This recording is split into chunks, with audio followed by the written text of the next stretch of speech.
So I bought this March of 1948 nickel fount 242 from eBay, and I got it for a pretty good deal.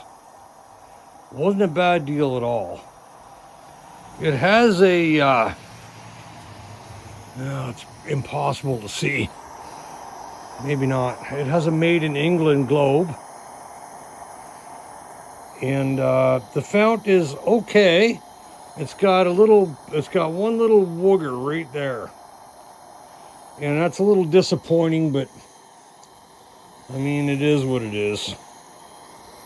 What do you want for something that's like almost 80 years old?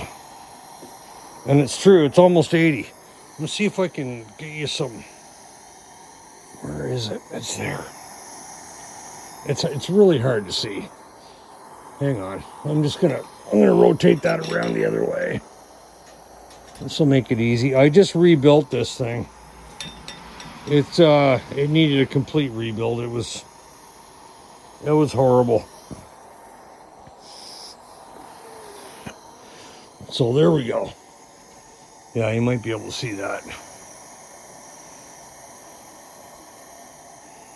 3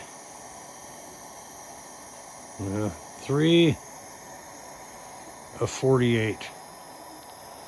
But I gotta find a hat for this thing. The hat on this thing is just ridiculous bad. It's terrible. I mean, look at this. That's like brutal.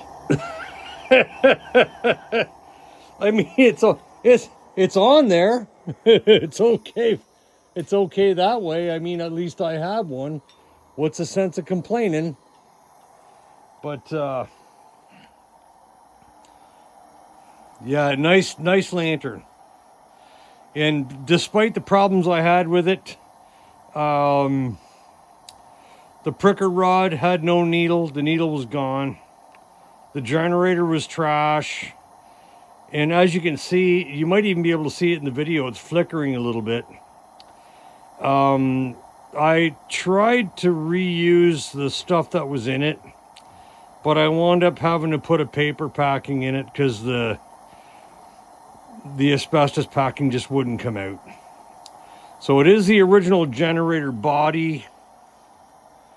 I've done the best I could. I put a new pricker rod in. I'm just letting it run. The eccentric block was screwed up. It's a good thing I got parts.